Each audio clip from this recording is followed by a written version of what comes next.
Hello, everyone. Welcome back to the 1-0 podcast. I'm Avery Hill. I'm Lexi Linderman. I'm Joel Haas.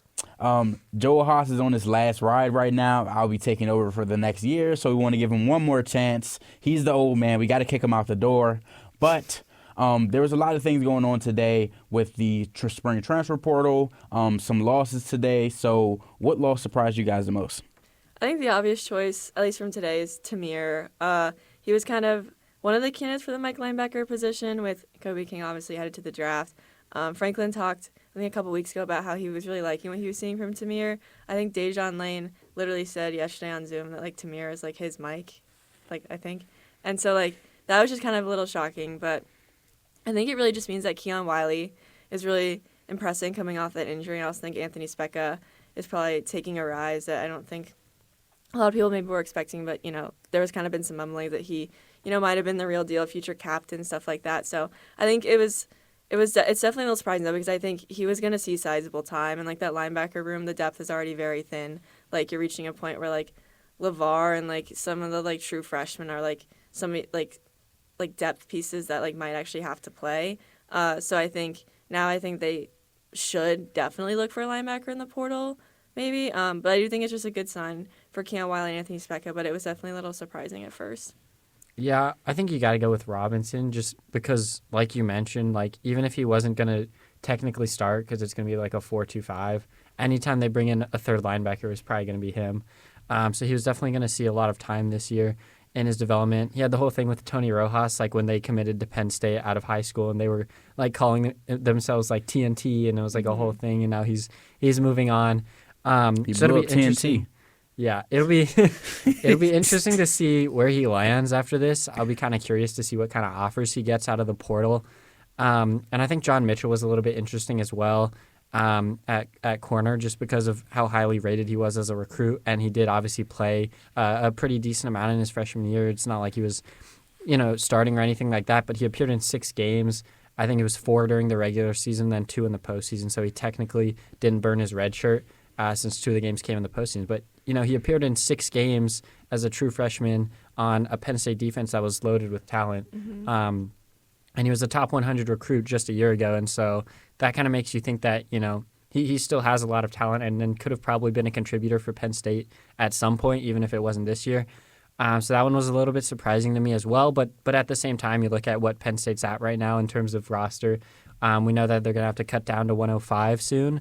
And I think, like she was saying, they were at 117 right now because she counted all of them by hand. So give or take 1 or 2 for counting errors. But Penn State's going to have to do some more cutting down, which is interesting because we know they also want to go looking for people to bring in. So it's going to be kind of difficult if they can't get the numbers down. Yeah, I definitely just think this is just this isn't anything to be concerned about. Because I know Penn State usually they retain a lot. They retain most of their guys, even with the portal and everything. But this is obviously just a new world of college football, and they have to get their roster down. They're 17 over, even with John Mitchell and Tamir hitting the portal. But I also think with John Mitchell, the cornerback room is just so loaded. That's probably one of the best position groups on the roster, if not the best. Maybe that and running back and offensive line. But so it's just loaded, and so I don't think John Mitchell was going to see the field that much this year, even though he saw it as a freshman. So I honestly that just didn't surprise me. But I think this is just I think we're gonna see more portal entrants as the days go on, for sure. Just because the settlement hasn't been approved technically, so they don't actually know when they need to cut down to 105. But it's coming soon, and the sooner you start, the better. Yeah, Penn State said that they're not going to have any surprises in their spring transfer portal preparation. So a lot of these were probably obviously already written on the wall. I think, just as you guys said, Tamir Robinson would be probably the most surprising one. He was the guy that everyone thought was being molded as the Mike. You talk to Kobe King, and he's I'm talking to him you just got to do this, you got to do that. He saw his confidence go up. He saw his trust from his coaches and his teammates go up. So, and from the looks of it, he was having a great spring. So I think that's really the only one that's really, I guess, surprising to a sense. as you said, like I feel like at least like this is all obviously speculation. Like obviously we don't know exactly why they entered the portal, or at least with Tamir Robinson. But I do feel like it is a matter of on one end in the cornerback room, it's loaded. Like there wasn't a spot for John Mitchell to realistically play in the timeline that he should be playing, given his ranking coming into high school and playing a little bit his freshman year. So for him, it's just like you got to find somewhere you can play. Like for Tamir Robinson, like it was like he could have had either whether a starting role or in a 4-2-5 role starting in every other package in those 3 linebacker packages. So it could easily be a matter of just okay, maybe he saw a better fit elsewhere. Obviously installing Jim Knowles' new defense. I mean, he calls it what does he call it? Controlled chaos. Like maybe that's like I wouldn't say that's not for Tamir Robinson, but maybe he does better in a base 4-3 or even a 3-4 elsewhere. Maybe it's NIL. I mean, you look at nowadays with the NIL landscape. I mean, it's very possible that that's just what it is. I mean, we don't know, but again, it's just 3 losses for Penn State right now. We're obviously expecting more with the 105 rule. So I also want to talk about another portal entrant, one that I may or may not have hinted on the last episode, the 1-0 podcast. J.B. Nelson, he was entering with his 6th year, and he was honestly just in a loaded room. So, I mean, what were you guys' thoughts about his departure? Does it hurt Penn State? Or I don't think it hurts Penn State. I was just a little, not surprised, but a little interested to the decision because when I talked to Vega 2 weeks ago, he said that J.B. was playing with the starters at left guard, and then Vega had slot over at right to replace Sal Wormley, and 2 weeks later he enters the portal. So I think that it was inevitable that Cooper Cousins is probably coming in and taking a starting job on that offensive line. I would be very surprised if he isn't doing that. So it doesn't really hurt Penn State in a sense just because the offensive line room is just there's so much depth. It is so loaded. They have so many guys that can play. There's Alex Birchmeier, who Franklin talked about yesterday. There's just so many guys that could slot in. You have the transfer TJ Shanahan. So I don't think JB the loss of JB is really going to hurt Penn State's offensive line. I think that he honestly he's in his 6th year. He's a starting guard somewhere else. It's just he's just not a starting guard at Penn State, even though he was still probably going to see sizable time. I think he's at the point in his career where he wanted the starting job, and I don't think Penn State could guarantee that to him. So I wasn't really surprised, and I really don't think it hurts Penn State that much. Yeah, that's another guy who I'll just be interested to see where he lands more than anything because I think we saw the potential. I mean, he was started, I think, 6 games 2 years ago and then none this last year just because of kind of the way the room is right now and how much depth they have. But he does have that starting experience in the Big Ten, and he also has the versatility. I think he can play. I think Franklin said he can play anywhere on the line, any of the 5 spots, which is really impressive. And obviously, that's a key trait that you would want if you're looking in the transfer portal for a guy who has that type of versatility. That can be really helpful. So I think he'll get a lot of interest, especially from some power conference schools. But yeah, it'll be interesting to see exactly where he lands. And like you guys kind of alluded to, I mean, Penn State probably will be fine without him. I mean, James Franklin kind of said that without saying it after practice, where he said, this doesn't change anything for us or something like that. I forget the exact phrase, but he basically said, nothing changes with the loss of J.B. Nelson to the transfer portal, which was, I guess, kind of a little bit backhanded to J.B., but regardless. And then I also think for Cooper Cousins is probably a good sign for his development. Yeah, I mean, I think, it is a testament to the O-line room and I guess the strides that have been made, especially with Phil Troutwayne. I mean, usually you would think about the offensive line rooms not having any losses. When they do have a loss, it's because they're entirely too deep.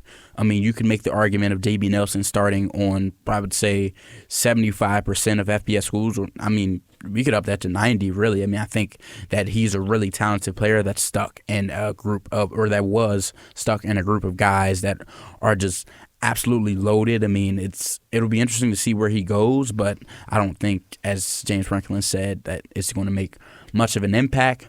But kind of going off of that, I wanted to kind of talk about how James Franklin in his comments yesterday, I mean, he was asked about the Nico Amaliava situation, and, I mean, he didn't really want to delve into it, but he kind of did. He kind of restated his usual thing about just not or just having one portal window. And he also just talked about the Penn State culture. I mean, to you guys, how important do you think the Penn State culture has been to, I guess, their portal movement and, their development and stuff like that? He talked about not, or not getting quarterbacks out of the portal because they can just develop guys. How important is that, and how is it going to help Penn State?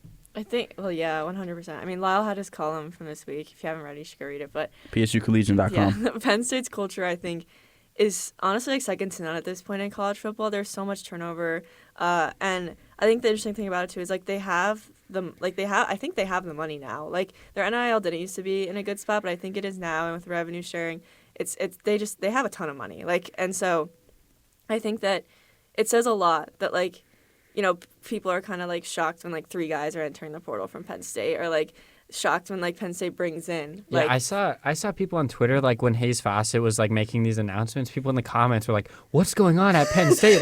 Collapse for under James Franklin." I'm like, "What do you None of these guys are starters." Computer warriors. Yeah.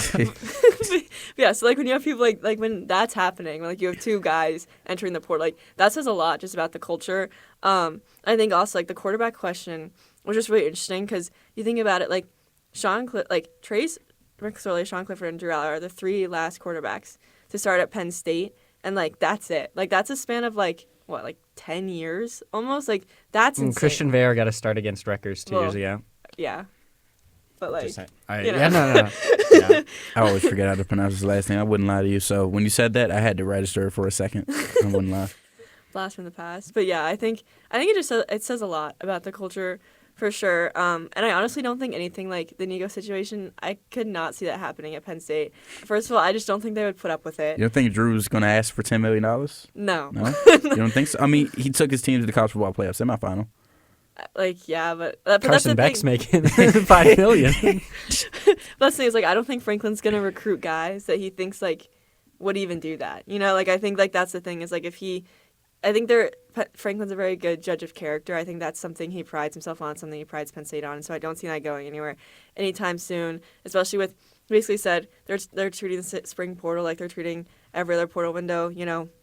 They're gonna go for guys they know they recruit out of high school or they just really think are gonna fit in at Penn State. So that's not changing. So I don't see the culture changing, and I think it's just really good for Penn State to have that going forward. Wait, so how do you think that Taquan Roberson fit into the Penn State system?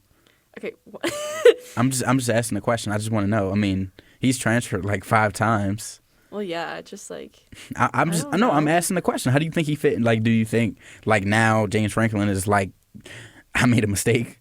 No, I mean you can't hit them all. On him, Christian. I mean, not that Christian's a bad quarterback, but just guys that have portal movement. But I mean, You do see that consistency in Penn State's quarterbacks, especially the ones that are able to stay. I mean, as far as I know, I don't think none of the situations were due to money. I mean, Bo Bueller, he left because he wouldn't have played at Penn State, and he's a starting caliber quarterback in most of the country, just like J.B. Nelson. So, and again, that just brings up another good thing for Penn State. There's situations where they lose guys. It's usually not because of the money. And if it was because of the money, the player usually wasn't a fit. It's typically literally because they are already loaded enough. You look at the O-line, you look at the cornerback room. I mean, even in the tight end room, if you start seeing some sort of losses at some point, they are absolutely loaded, especially when you talk about in the future. I mean, when Andrew Olish is ready to go and Luke Reynolds, next year would be in his junior year, meaning 2026. So, yeah, I mean, I think overall Penn State is good. But I did want to kind of touch on that Nico Maliaba situation a little more. I mean, I wanted you guys' initial thoughts. Do you think that he had a case at all? Good for Tennessee, man. Good for Josh Heupel. He came out and talked about it right away at his press conference. Just kind of said nobody's bigger than the team, including himself, which I thought was kind of a good message to send. And it really sets a precedent because this is the first time we've really had a holdout, if you want to call it that, in college football. And honestly, I don't even know if it was a holdout. Obviously, he didn't go to practice. He didn't show up go to and he the got cut. But I think he was just kind of already gone before that. I don't think he was holding out, but he might have been on the plane to Los Angeles during that time for all we know. But I think it's good to set that precedent of, players can't just demand any amount of money that they want and get it, no matter, how good you were, even if you're a 5-star top quarterback recruit in the class. Maybe it's a different situation if he had a better year last year. He had some pretty average numbers, especially against like actual SEC competition. I think he got a majority of his touchdowns against like the non-conference cupcakes. But we see how that ended up for him. Like he's at UCLA now, and Sean Foster. He has a great head coach, a well-spoken head coach. I don't think Nico is going to like that offense. He's lucky he didn't have to get Eric Bieniemy, for being honest. Like he's off to the Bears now. Like that was a 1-year thing. But if I honestly, like, looking at the situation, I was kind of like, just at least for him, or honestly, because it is a lot of his dad, and you see that a lot through college football, of just different kind of, like, I've even seen like rumors of like the Caleb Downs situation coming because of like maybe his dad wanted him to go here or wanted him to get this money. Like I don't know, the specifics, but things like that. You saw it with DJU. There's a lot of like overstepping from a parental perspective, and I'm not going to tell anybody how to parent their child, but this is football. You got to let them play football. Like, you honestly tarnish his relationship with a lot of his guys. Like, I know Dante Thornton, like, he was like, that's my guy, but I'm pretty sure Dante Thornton's in the draft. It doesn't affect him. He didn't have to, like, deal with that. So I think just overall, the whole situation, as you said, Joel, it sets a precedent, but it also shows that college football is not in the best place, because there was, I guess, an overcorrection with NIL and everything. So players are getting that power, which, I think we can all agree that players deserve to get paid and they deserve to have some sort of leverage. But when it comes down to, like, I need $2 million and I'm not playing here, that's like, okay, you're just getting greedy. Like the backup quarterbacks in the NFL are miles better than you, and some of them can't touch $2 million, $4 million. And if some of them are making more, you're going to be like, oh, why am I not making that? Like, so I think overall it sets a bad precedent, but yeah. I do think it's good, though, that like he ended up going to UCLA, where I think they're not paying him what he wanted, right? It was reported like between 1 and 1.5 million. Yeah. Oh, perfect. So, perfect. Less lovely. Than what he made at That's Tennessee. lovely. So now people, like, I feel like that sets, like, if he had entered the portal and gotten the money he wanted, like, that would have set a really bad precedent. But so I think it's good that, like, he entered the portal and he got less money than what he was making at Tennessee. And so it kind of serves as a lesson, like, just don't do that. Like, it's, especially if you're, like, again, like, if you're putting up, like, average numbers. Like, wait, so, like, does I really wonder, does Arch Manning get that same treatment? Like, he would get paid. Yeah, he might already be making that just from name But say value. he asked for 20. Then I think some school has it. Like, Tennessee might open the wallet, thinking about Peyton Manning and everything. Like, all right, what you want? They might rename the campus after him. Yeah, no, I think it's interesting that we have situations where, like, for some schools or for some players, it's like they're asking for more money and they're not getting it from the school. But I think on the other hand, you're going to have a lot of schools who have money to spend but can't find the players who want to go there.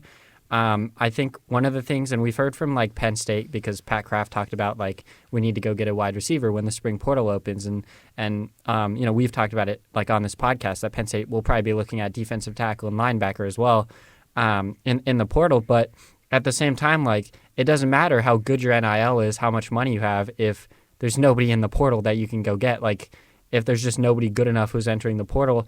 Because, we've been kind of keeping our eye on it. Like, I don't know if there are any huge names out there right now that Penn State can realistically go get at any of these positions. And I think there are a lot of schools who might find themselves in that same situation where it's like they have the money, but there's just nobody really out there, and they were expecting to have more options in the portal. I don't know. It's like, it makes me think of, like, if I go to Walmart later in the week, right, and they haven't restocked in a while, there's, like, nothing there, like the shelves are empty, and I go down to buy my Cheez-Its and they're all sold out. It's like, no matter how much money I have, the only option is the like store brand baked cheese squares, and like even if I have $100, that's not going to make Cheez-Its appear. It's like, even though I came in for something, I'm not Still going a to get it soft because goal. it's not there. Just like when no I matter open the how much fridge I thinking have. there's more food in there and there's like nothing. But like, you're hungry. and I just keep opening. Yeah. Keep opening. Like, Yeah. just keep opening the fridge. There's a wide receiver in that fridge. There's a wide receiver. He's stuffed in there just like this, crawled up, maybe in a fetal position or something like that. Like, Fetal position. I mean, but there's never one there. I mean, that's really the reality of the situation. I mean, it's the spring portal anyway. The spring portal has never been a time of crazy movement. Obviously, Nico Amaliava kind of changed that to a point, but I mean, guys, if they needed to transfer, they do it in the winter because spots may run out.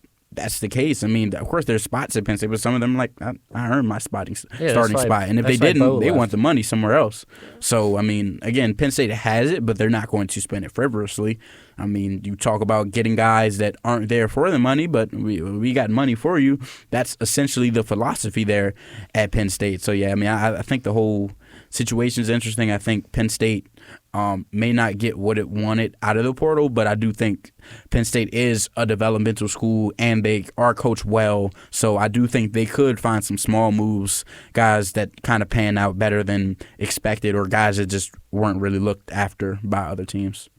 As Avery mentioned in the open, this was my last 1-0 podcast. It's been a good run here at Penn State and with the Daily Collegian.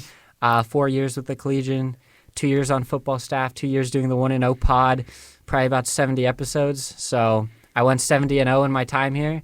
Not a bad record. I'd like to see someone beat that. But I'll be moving on, graduating shortly here. Avery's taking over as the football editor, like he said. Will Horseman will be joining the staff, so 1-0 is not going anywhere. I'm leaving it in good hands. I just want to say thank you to anyone who's ever tuned in and watched or read any of my articles. If you want to keep up with me, you can follow me on socials to see what my next adventure is. But that's it for me on the 1-0 podcast.